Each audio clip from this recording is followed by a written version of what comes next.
UP समेत 4 राज्यों और उपचुनाव में मिली जीत के जोश से गदगद बीजेपी अब अगले मिशन पर जुट गई है। ओडिशा की राजधानी भुवनेश्वर में आज से बीजेपी की राष्ट्रीय कार्यकारिणी की बैठक शुरू हो रही है, जिसमें पीएम मोदी और अमित शाह के अलावा 13 राज्यों के मुख्यमंत्री और बड़े नेता अगले मिशन पर मंथन करेंगे।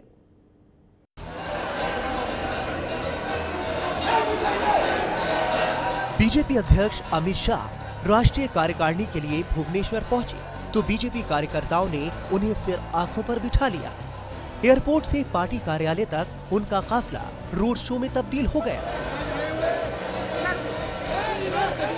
अमित शाह भुवनेश्वर में बीजेपी राष्ट्रीय कार्यकारिणी की बैठक में पहुंचे हैं, जिसकी औपचारिक शुरुआत अंबेडकर जयंती पर उड़िया नववर्ष के कार्यक्रम से हो गई। पीएम मोदी भी आज भुवनेश्वर पहुंचने पर रोड शो करने वाले हैं। मोदी और अमित शाह समेत बीजेपी के दिग्गजों की अगुवाई में आज से बीजेपी के अगले मिशन पर मंथन होगा, जो 2 दिन तक चलेगा।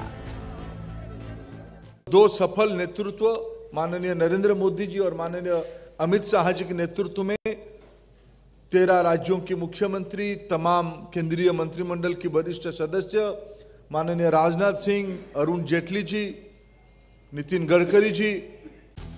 बीजेपी राष्ट्रीय कार्यकारिणी की बैठक आज सुबह 11 बजे से शुरू होगी, जिसकी तैयारियां पूरी हो गई हैं। सैंड आर्ट से लेकर तमाम कलाकारों ने बड़ी मेहनत से इसे अंतिम रूप दे दिया है। उड़ीसा में अगर बीजेपी की राष्ट्रीय कार्यकारिणी की बैठक हो या कोई भी दूसरा कार्यक्रम हो और अगर जगन्नाथ जी की रथ यात्रा की बात नहीं हो तो ऐसा नहीं हो सकता। और यहीं पर बीजेपी की राष्ट्रीय कार्यकारिणी की बैठक में मुख्य स्थल में आप देख सकते हैं, एंट्री पॉइंट पर ही जगन्नाथ जी की रथ यात्रा का बड़ा सा चित्र लगाया है।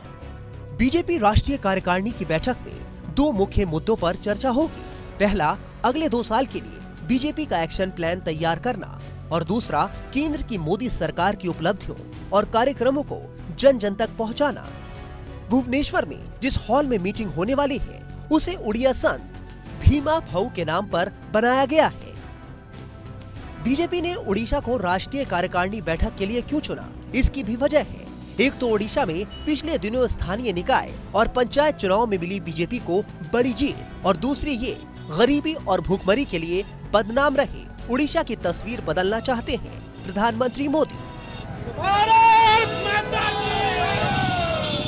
मोदी जी की गरीब कल्याणकारी योजनाओं की प्रयोगशाला है। ये कहा जा रहा है कि 2019 में जब लोकसभा चुनावों के साथ विधानसभा चुनाव होंगे उड़ीसा में, तो बीजेपी यहां पर सत्ता में काबिज हो सकती है। और यही वजह है कि अभी से माहौल बनाने के लिए बीजेपी ने राष्ट्रीय कार्यकारिणी की बैठक भुवनेश्वर में आयोजित की है। ये है एबीपी न्यूज़, आपको रखे आगे।